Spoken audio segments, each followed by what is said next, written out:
Okay बेटा, बिस्मिल्लाहिर्रहमानिर्रहीम। तो आज का हम टॉपिक स्टार्ट करते हैं, रिएक्शंस ऑफ एटॉमिक हाइड्रोजन। कि एटॉमिक हाइड्रोजन किन एलिमेंट से या कंपाउंड से रिएक्शन जो है वो कर सकता है। ठीक है, तो फर्स्ट ऑफ ऑल बहुत ही आसान सा रिएक्शन मैंने यहाँ पर पुट किए, जरा देखिएगा।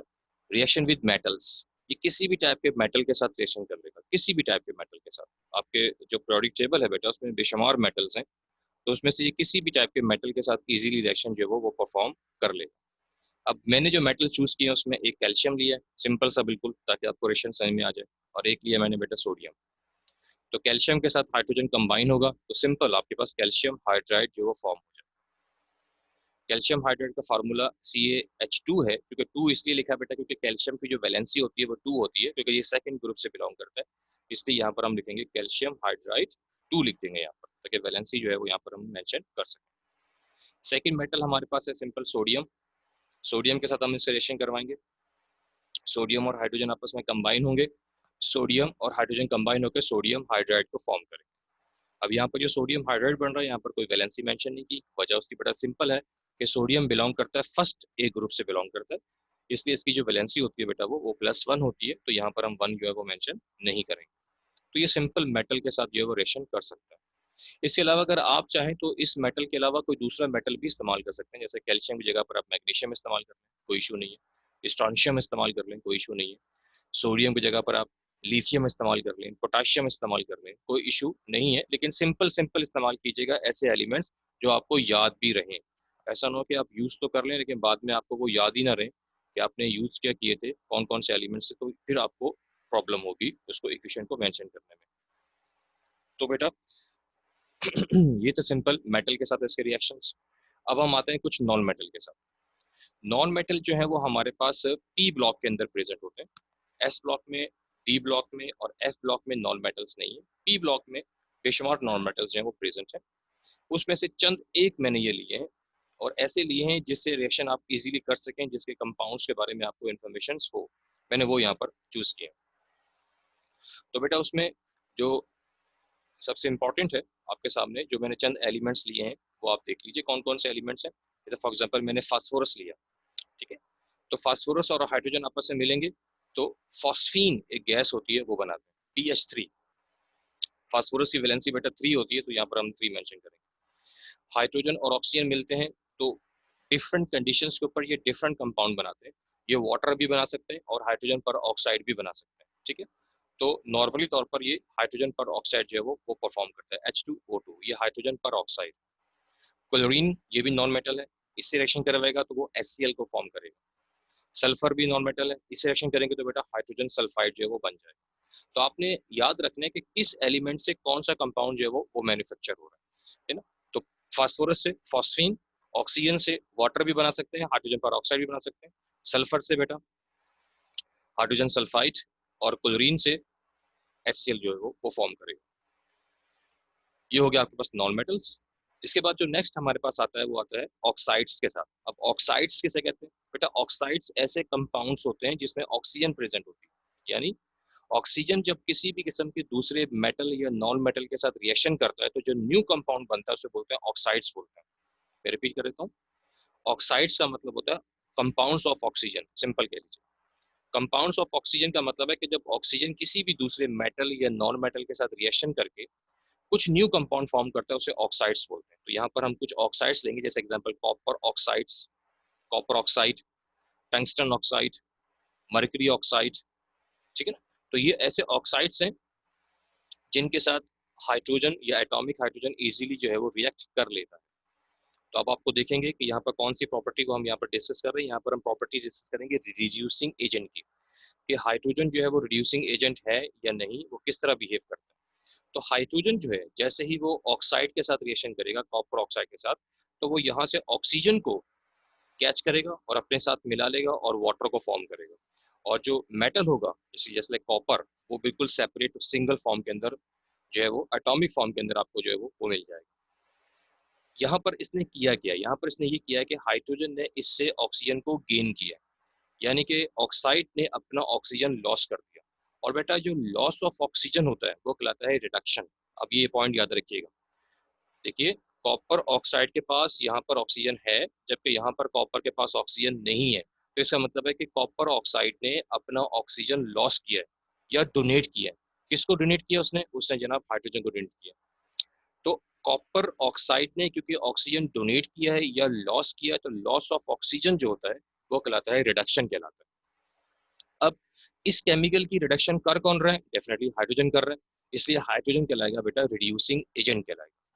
इस तरह आप इसको डिफाइन करते हैं कि रिड्यूसिंग एजेंट, एजेंट का मतलब होता है काम करने वाला। ठीक है, क्या काम करना है उसने? उसने रिडक्शन करनी है, क्योंकि वो रिड्यूसिंग एजेंट है, उसने रिडक्शन करनी है। किसकी रिडक्शन करनी है? जो उसके साथ केमिकल होगा वो उसकी रिडक्शन करेगा।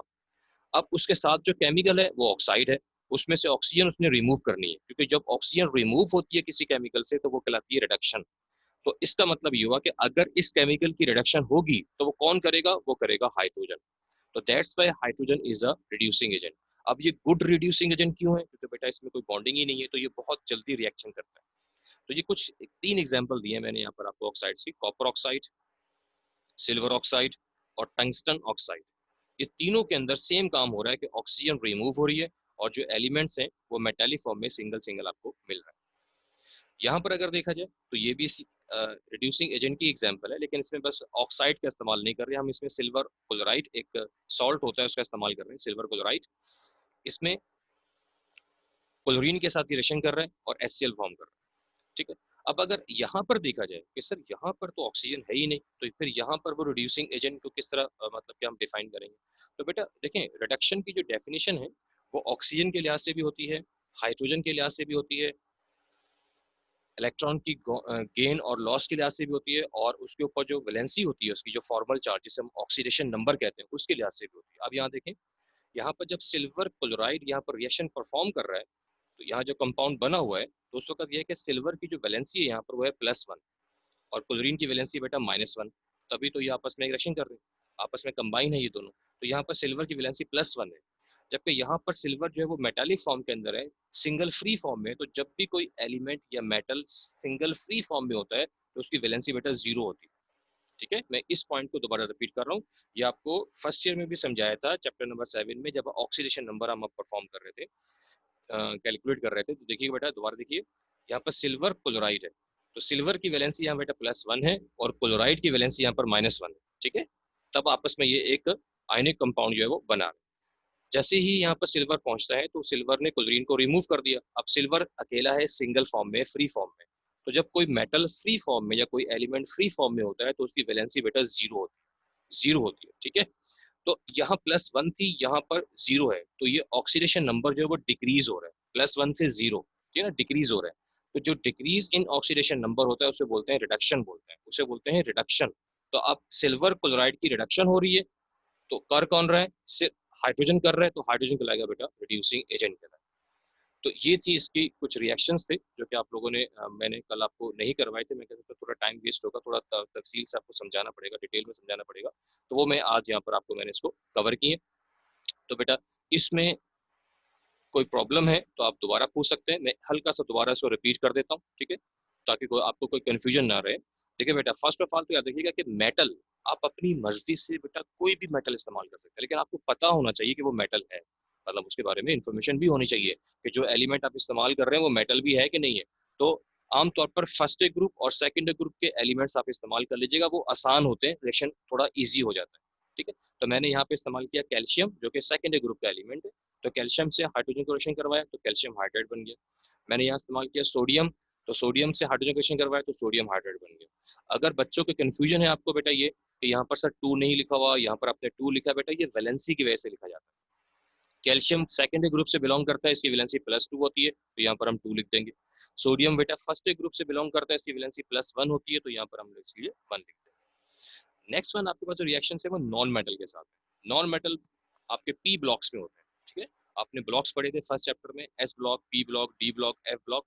तो एस ब्लॉक में, डी ब्लॉक में और एफ ब्लॉक में मेटल्स होते हैं सारे के सारे। पी ब्लॉक में मेटल्स भी हैं, नॉन मेटल्स भी हैं और मेटलॉइड्स भी हैं। तो उसमें से हमने नॉन मेटल्स लेने चंद एक, ठीक है ना, जितने आपको याद हो जाए। तो जैसे एग्जांपल फास्फोरस लिया, उससे वो फॉस्फीन गैस बनाएगा। ऑक्सीजन लिया, उससे वो हाइड्रोजन पेरोक्साइड बनाएगा। सल्फर लिया, उससे वो हाइड्रोजन सल्फाइड बनाएगा। क्लोरीन लिया, उससे वो HCl बनाएगा। अगर आप नाइट्रोजन ले लें, सपोज अगर आपने यहाँ पर H लिया और यहाँ पर आपने नाइट्रोजन लिया, N2 लिया, सपोज कर लें कि आपने यहाँ पर नाइट्रोजन लिया, तो आप में से कौन कैंडिडेट बताएगा मुझे कि नाइट्रोजन अगर यहाँ पर हम लें तो उससे यहाँ पर फाइनल प्रोडक्ट क्या बनेगा? कोई बता सकता है आप में से? मैसेज करके बता दें या डायरेक्टली हैंड रेज कर लें, मैं आपको उसको अनम्यूट कर देता हूँ, वो मुझे बता दे। छोटा सा क्वेश्चन है, बड़ा सिंपल सा क्वेश्चन आपसे पूछा है मैंने, ठीक है। क्वेश्चन आपसे ये मैंने पूछा है कि अगर हाइड्रोजन यहाँ पर प्रेजेंट है और साथ में यहाँ पर मैं नाइट्रोजन लिख दूँ, N2 लिख दूँ, तो नाइट्रोजन और हाइड्रोजन की कॉम्बिनेशन से यहाँ पर कौन सा कंपाउंड जो है वो बनेगा? जी बेटा, चैट से बता दें। एक बच्चे का चैटिंग आई, ठीक है, मुनीबा ने बताया, ठीक है। ठीक है मुनीबा, देखते हैं आपका आंसर सही है या गलत है। और कोई बच्चा? बस, और कोई नहीं है? सबके सब सो रहे हैं क्या? जी बेटा, और कोई नहीं है? हाइड्रोजन और नाइट्रोजन की कॉम्बिनेशन से कौन सा कंपाउंड बन सकता है?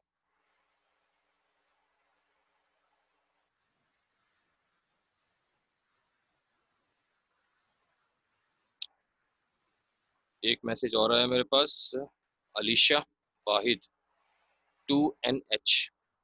नहीं बेटा, ये तो कोई कंपाउंड है नहीं, NH तो बेटा कोई कंपाउंड नहीं है। सीमा मुस्तफा, NH2, ठीक है, अमाइन, ठीक है, मे बी चांस, ठीक है।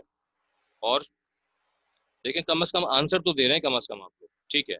MN ने कहा NH3, ठीक है, ओके। मुनीबा ने भी कहा अमोनिया, अमोनिया का फार्मूला भी NH3 होता है। मरियम ने कहा NH2, ठीक है। आयशा गुलाम ने कहा NH3, जवेरिया ने कहा NH2, गुड, जबरदस्त, ओके। चले, कम से कम आंसर तो दे रहे हैं आप लोग, ठीक है। तो बेटा अ, हमजा ने कहा NH2, साद ने कहा NH3, सफिया, आप माशाल्लाह सबके सब बोल रहे हैं, गुड। सफिया ने कहा NH3, ठीक है, ओके, थैंक यू, जज़ाकल्लाह। तो बेटा देखें, जब आपसे ये कहा जाए कि कंपाउंड कौन सा बन रहा है, तो एक बात तो पहले याद रखिएगा। देखो, अगर मैं आपको आपसे कहता हूँ, आपसे पूछता हूँ, देखो ना बेटा, आपको पता होना चाहिए इसके बारे में कि अगर मैं कहता हूँ कि बेटा ये H और हाइड्रोजन आपस में मिल रहे हैं तो यहाँ कौन सा कंपाउंड बन रहा है, तो बेटा इस कंपाउंड का जो नाम है ना वो है हाइड्रोक्लोरिक एसिड, और इसका फार्मूला है HCl। तो जब आपसे मैं पूछूंगा कि यहाँ कौन सा कंपाउंड है तो आप इसका नाम बताएंगे HCl, फार्मूला बताएंगे और नाम बताएंगे हाइड्रोक्लोरिक एसिड। आप कभी ये नहीं बोलेंगे 2HCl। ये पॉइंट जरा याद रखिएगा, प्लीज प्लीज प्लीज प्लीज, क्योंकि अभी मैं जैसे आपसे पूछ रहा था तो आपने फुल मेरे ख्याल में उसको बैलेंस वैलेंस करके मुझे बताया कि 2NH3 या 3NH2, ऐसे ही मत बताया करो। आपने सिर्फ कंपाउंड का फार्मूला बताना होगा। जब आपसे कोई पूछे कि कंपाउंड कौन सा बन रहा है या प्रोडक्ट कौन सा बन रहा है, तो आपने जस्ट जो प्रोडक्ट होता है उसका या तो नाम बता दें या फिर उसका फार्मूला बता दें। आप ये शुरू में जो बैलेंस करने के लिए आपने कोफिशिएंट लिखे हुए हैं, ये कभी भी शो नहीं करते, क्योंकि ये फार्मूले का हिस्सा नहीं होते बेटा, ठीक है, ये फार्मूले का हिस्सा नहीं होते, ये बैलेंस करने के लिए इस्तेमाल किया जाता है। जैसे आपसे मैं पूछता हूँ बेटा हाइड्रोक्लोरिक एसिड का फार्मूला बताया आपने सर, HCl। आप कभी ये थोड़ी बोलोगे 2HCl या 3HCl, ठीक है। तो शुरू में जो नंबर होते हैं वो हमेशा कोफिशिएंट के लिए होते हैं, तो उसको आप रिप्रेजेंट मत किया करें। बहरहाल इसका जो रियल आंसर है वो है NH3, NH3 यानी कि अमोनिया बनेगा। अगर यहाँ पर हाइड्रोजन और यहाँ पर नाइट्रोजन हो तो यहाँ पर जो कंपाउंड बनेगा वो बनेगा NH3, अमोनिया बनेगा। बहरहाल आगे चलते हैं। ऑक्साइड्स के बारे में बताया बेटा, ऐसे कंपाउंड्स होते हैं जो कि ऑक्सीजन कंपाउंड कहलाते हैं, यानी कि ऑक्सीजन जब किसी दूसरे एलिमेंट नॉन मेटल मैटर के साथ रिएक्शन करता है तो जो न्यू कंपाउंड बनाता है वो कहलाते हैं ऑक्साइड्स कहलाते हैं, ठीक है। तो ऑक्साइड्स हम यहाँ पर लेंगे, जैसे चंद एक एग्जांपल्स मैंने आपके लिए, copper oxide, mercury oxide, tungsten oxide आपके पास यहाँ पर लिए। तो ये जो ऑक्साइड्स हमने यहाँ पर लिए हैं, ठीक है, तो इन ऑक्साइड्स में से हमने देखना है कि इसकी रिडक्शन हो रही है कि नहीं हो रही। रिडक्शन का मतलब है कि इसमें से लॉस ऑफ ऑक्सीजन हो रहा है या नहीं हो रहा। तो यहाँ पर देखिए कि कॉपर ऑक्साइड है, कॉपर ऑक्साइड यहाँ पर अपना जो ऑक्सीजन है वो रिड्यूस कर देगा या रिमूव कर देगा। जैसे वो रिमूव करेगा तो कॉपर जो है वो सिंपल कॉपर ऑक्साइड जो है वो सिंपल कॉपर में कन्वर्ट हो जाएगा। तो इसका मतलब है यहाँ पर क्या हो रही है बेटा, जो कॉपर है आपके पास है उसकी यहाँ पर क्या हो रही है बेटा, उसकी यहाँ पर क्या हो रही है, रिडक्शन हो रही है। तो कर कौन रहा है बेटा, हाइड्रोजन कर रहा है, ठीक है। यहाँ पर मर्क्यूरी ऑक्साइड है, वो क्या कर रहा है यहाँ पर, वो यहाँ पर अपना ऑक्सीजन लॉस कर रहा है। तो यहाँ पर मर्क्यूरी की क्या हो रही है बेटा, यहाँ पर इसकी रिडक्शन हो रही है। कर कौन रहा है, हाइड्रोजन कर रहा है। टंगस्टन ऑक्साइड में भी सेम काम हो रहा है। सिल्वर क्लोराइड में आपको यहाँ पर ऑक्सीजन नजर नहीं आ रहा, लेकिन यहाँ पर हम वैलेंसी के लिहाज से हम बात करेंगे कि सिल्वर की वैलेंसी बेटा यहाँ पर +1 है, यहाँ पर 0 है। तो +1 से वो 0 में कन्वर्ट हो रहा है, वैलेंसी उसकी जो कन्वर्ट हो रही है, ऑक्सीडेशन नंबर जो वो चेंज हो रहा है। ऑक्सीडेशन नंबर डिक्रीज हो रहा है, तो जब भी किसी एलिमेंट का ऑक्सीडेशन नंबर डिक्रीज होगा तो हम उसे बोलते हैं रिडक्शन। और रिडक्शन इसकी कर कौन रहा है, हाइड्रोजन कर रहे हैं, तो हाइड्रोजन कहलाएगा रिड्यूसिंग एजेंट कहलाएगा। तो ये था आज का टॉपिक हमारे पास। ठीक है, नेक्स्ट हमारे पास है, टाइम थोड़ा कम है हमारे पास, रिवीजन में थोड़ा ज़्यादा टाइम लग गया हमारा, तो आज अगला टॉपिक हमारे पास है आइसोटॉप्स के बारे में। ठीक है, थोड़ी सी बारे में इसके बारे में बात करते हैं। आइसोटॉप के बारे में बेटा 9th क्लास में भी आपने थोड़ा बहुत पढ़ा था, तकरीबन वही चीज़ हमने यहाँ पर दोबारा पढ़नी है। आइसोटॉप्स, आइसोटॉप्स का मतलब होता है कि ऐसे एटम्स, किसी भी एलिमेंट के, सेम एलिमेंट्स के ऐसे एटम्स जिनका एटॉमिक नंबर सेम हो लेकिन एटॉमिक मास क्या हो, डिफरेंट हो। एटॉमिक नंबर सेम हो, एटॉमिक मास क्या हो, डिफरेंट हो, उनको बोलते हैं आइसोटॉप्स बोलते हैं। ठीक है, रिपीट कर रहा हूँ, एटॉमिक नंबर सेम है, एटॉमिक मास क्या है वो डिफरेंट है। हर एलिमेंट का दूसरे एलिमेंट के लिहाज से अगर देखा जाए तो एटॉमिक नंबर डिफरेंट होता है। हाइड्रोजन का एटॉमिक नंबर क्या होता है, 1, सोडियम का 11, ऑक्सीजन का 8, नाइट्रोजन का 7। तो हर एलिमेंट का एटॉमिक नंबर क्या डिफरेंस है, डिफरेंट है। लेकिन यहाँ पर हम कह रहे हैं कि सेम एलिमेंट, एक ही एलिमेंट के अंदर जो एटम्स होते हैं प्रेजेंट, हम उनकी बात कर रहे हैं। ठीक है, हम यहाँ पर डिफरेंट एलिमेंट्स की बात नहीं कर रहे, हम कह रहे हैं सेम एलिमेंट, एक ही एलिमेंट है, उसके अंदर जो एटम्स प्रेजेंट होते हैं उनका एटॉमिक नंबर अगर सेम हो और एटॉमिक मास डिफरेंट हो, उसको बोलते हैं हम लोग आइसोटॉप्स बोलते हैं। यह इसकी सेकंड डेफिनेशन है कि सेम एलिमेंट के अंदर जो एटम्स होते हैं उनका नंबर ऑफ प्रोटॉन्स जो है वो सेम हो लेकिन नंबर ऑफ न्यूट्रॉन्स जो है वो डिफरेंट हो। ठीक है, प्रोटॉन जो न्यूक्लियस के अंदर होते हैं, प्रोटॉन जो है वो सेम हो लेकिन न्यूट्रॉन जो है वो डिफरेंट हो, उनको बोलते हैं हम क्या, आइसोटॉप्स बोलते हैं। सबसे पहले जो इसकी एग्जिस्टेंस है या इसको जो डिस्कवर किया वो जो जे जे थॉमसन ने किया था, वो नियोन गैस के ऊपर वर्किंग कर रहे थे, वहां से उनको कुछ इन्फॉर्मेशन मिली, वहां से उनको कुछ ऐसे एटम्स मिले कि जिनका एटॉमिक नंबर सेम था, एटॉमिक मास डिफरेंट था, तो उन्होंने उनको नाम दिया आइसोटॉप्स का नाम दिया। हम यहाँ पर डिस्कस करेंगे हाइड्रोजन के आइसोटॉप्स। ये 3 आइसोटॉप्स आपके सामने लिखे हुए हैं बेटा, इनके कॉमन नेम भी लिखे हुए हैं, ये आप याद रखिएगा, प्रोटियम, ड्यूटेरियम और ट्राइटियम, ये 3 आइसोटॉप्स होते हैं हाइड्रोजन के। ठीक है, प्रोटियम को हम लोग कॉमनली बोलते हैं ऑर्डिनरी हाइड्रोजन, ड्यूटेरियम को बोलते हैं हैवी हाइड्रोजन और टेट्रियम को बोलते हैं बेटा क्या, रेडियो एक्टिव हाइड्रोजन बोलते हैं। ऑर्डिनरी हाइड्रोजन, हैवी हाइड्रोजन और रेडियो एक्टिव हाइड्रोजन, इनकी कुछ प्रॉपर्टीज हैं जो कि आप यहाँ पर डिस्कस करें। ये प्रॉपर्टीज हैं, इस तरीके से आप इसको डिस्कस कीजिएगा। ठीक है ना, डिफरेंशिएट आमतौर पे आता है, तो डिफरेंशिएट अगर आएगा तो डिफरेंशिएट आपने इसी तरह करना है, कॉलम बना के करना है। ठीक है, अगर आपके पास आता है कि प्रॉपर्टीज लिखिए तो फिर आप इसको सेपरेट सेपरेट लिखिएगा। ठीक है, फिर कॉलम में मत लिखिएगा, फिर सेपरेट सेपरेट लिख लीजिएगा। बहुत ही आसान आसान है, सिंपल सिंपल है। फर्स्ट ऑफ ऑल तो बेटा आपको नाम पता होना चाहिए कि प्रोटियम है, ड्यूटेरियम है और क्या बेटा, ट्राइटियम। कॉमन नेम पता होना चाहिए जो कि अभी आपको मैंने बताया, ऑर्डिनरी हाइड्रोजन। ऑर्डिनरी हाइड्रोजन इसको इसलिए बोला जाता है क्योंकि ज्यादातर क्वांटिटी जो होती है वो इसी की होती है, इसलिए तो बोलते हैं ऑर्डिनरी हाइड्रोजन। ड्यूटेरियम को हैवी हाइड्रोजन बोलते हैं, हैवी का वर्ड इसलिए इस्तेमाल करते हैं क्योंकि ये इसका एटॉमिक मास जो होता है वो डेफिनेटली प्रोटियम से क्या होता है वो ज्यादा होता है।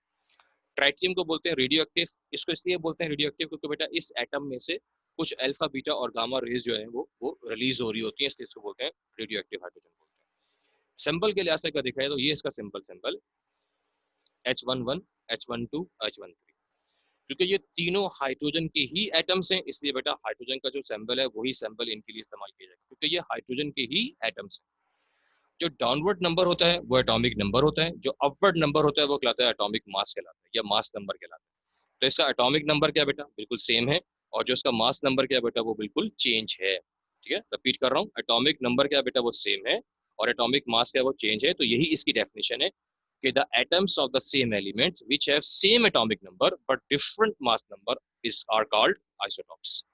अब इसी चीज को आपने बस इसी, ये जो आपके पास यहाँ पर मेंशन कर दिया गया है, सिंबल मेंशन किया है, इसी की हेल्प से आपने ये चारों पांचों प्रॉपर्टीज जो है यहाँ पर मेंशन कर देनी। इलेक्ट्रॉन्स कितने बेटा, जो नीचे डाउनवर्ड जो नंबर होता है वो एटॉमिक नंबर होता है, वही नंबर ऑफ इलेक्ट्रॉन्स होते हैं और वही नंबर ऑफ प्रोटॉन्स होते हैं। ठीक है, याद रखिएगा हमेशा, मैं रिपीट कर देता हूँ दोबारा कि बेटा किसी भी एटम के अंदर ये जो डाउनवर्ड नंबर यहाँ पर जो नंबर लिखा होता है यही एटॉमिक नंबर होता है, इसी को एटॉमिक नंबर बोलते हैं, इसी को इलेक्ट्रॉन बोलते हैं, इसी को प्रोटॉन बोलते हैं। ठीक है, तो यहाँ पर 1 लिखा हुआ है तो इसमें 1 इलेक्ट्रॉन होंगे, 1 प्रोटॉन होंगे और उसका एटॉमिक नंबर भी क्या होगा बेटा 1। यहाँ पर 1 लिखा हुआ है तो इलेक्ट्रॉन भी 1, प्रोटॉन भी 1, एटॉमिक नंबर भी 1। 1 लिखा हुआ है तो इलेक्ट्रॉन 1, प्रोटॉन 1 और एटॉमिक नंबर भी 1 होता है। जो टॉप पे नंबर होता है वो कहलाता है एटॉमिक मास। तो एटॉमिक मास यहाँ पर 1 लिखा हुआ है तो यहाँ पर 1 लिख देंगे, यहाँ पे 2 लिखा हुआ है तो हम यहाँ पे 2 लिख देंगे, यहाँ पे 3 है तो एटॉमिक मास कितना आ जाएगा, 3 आ जाएगा। अब एक बात आ गई न्यूट्रॉन्स की। न्यूट्रॉन्स फाइंड करने के लिए हम क्या करते हैं कि हम एटॉमिक मास को या मास नंबर को हम माइनस कर देते हैं एटॉमिक नंबर से। रिपीट कर देता हूँ, याद रखिएगा, लिख लीजिए अपने पास बेशक, कि हम एटॉमिक मास को माइनस करते हैं एटॉमिक नंबर से, मतलब अपर वैल्यू को लोअर वैल्यू से माइनस कर देते हैं। 1 - 1 कितना हो जाएगा बेटा? 0। तो इसमें न्यूट्रॉन कितने होंगे बेटा? 0। 2 - 1 कितना होगा? 1। तो यहाँ पर न्यूट्रॉन कितने होंगे? इसमें 1 होंगे। 3 - 1 कितना होगा बेटा? 2 होता है, तो यहाँ पर न्यूट्रॉन कितने होंगे? 2 होंगे।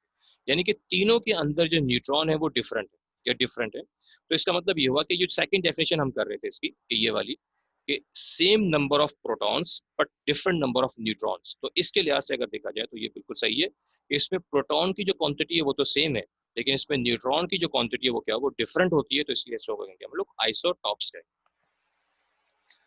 परसेंटेज इन हाइड्रोजन, कि अगर इन ये तीनों के तीनों जो एटम्स हैं, प्रोटियम, ड्यूटेरियम, ट्राइटियम, जो है वो तीनों के तीनों जो है वो बेटा हाइड्रोजन के अंदर प्रेजेंट होते हैं।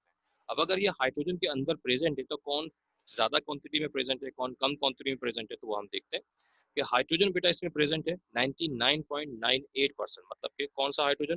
प्रोटियम। प्रोटियम इसमें प्रेजेंट होता है 99.98%, और ड्यूटेरियम प्रेजेंट होता है 0.0156% और ट्राइटियम प्रेजेंट होता है 4 × 10⁻⁻15%। सबसे कम जो होता है वो ट्राइटियम होता है, सबसे ज्यादा जो होता है वो प्रोटियम होता है। इसीलिए इसको बोलते हैं बेटा ऑर्डिनरी हाइड्रोजन बोला जाता है। ये कुछ प्रॉपर्टीज हैं आइसोटॉप्स की। ठीक है, इसका क्वेश्चन इसी तरीके से आता है कि डिफरेंशिएट कीजिए, तो आपने कॉलम वाइज ही डिफरेंशिएट करना है। डेफिनेशन कोई एक याद कर लीजिएगा, या फर्स्ट वन या सेकंड वन। ठीक है, बाकी डिफरेंशिएट आपने याद करने हैं। अगर आपके पास अलग अलग क्वेश्चन आता है कि उसकी प्रॉपर्टीज लिखिए, तो फिर बेटा आप कॉलम में मत लिखिएगा। ठीक है, फिर कॉलम में लिखने की जरूरत नहीं है, फिर पहले प्रोटियम की हेडिंग डालिएगा और उसके जो प्रॉपर्टीज हैं वो लिख दीजिएगा, फिर ड्यूटेरियम की हेडिंग डालिएगा, उसकी प्रॉपर्टीज लिख दीजिएगा, फिर ट्राइटियम की प्रॉपर्टीज लिख दीजिएगा। ठीक है, आपने इस तरीके से इसको सॉल्व आउट करना है। ओके, कल टॉपिक या नेक्स्ट वीक में हम टॉपिक करेंगे हम बाइनरी कंपाउंड्स। ये टॉपिक थे आपके पास, यहाँ पर एक टॉपिक बस सिर्फ रह गया हमारा बाइनरी कंपाउंड्स का, बाकी हम इसमें कवर कर चुके हैं। कोई क्वेश्चन अगर आपके पास है तो आप पूछ सकते हैं हैंड रेज करके, या फिर मैसेज करके।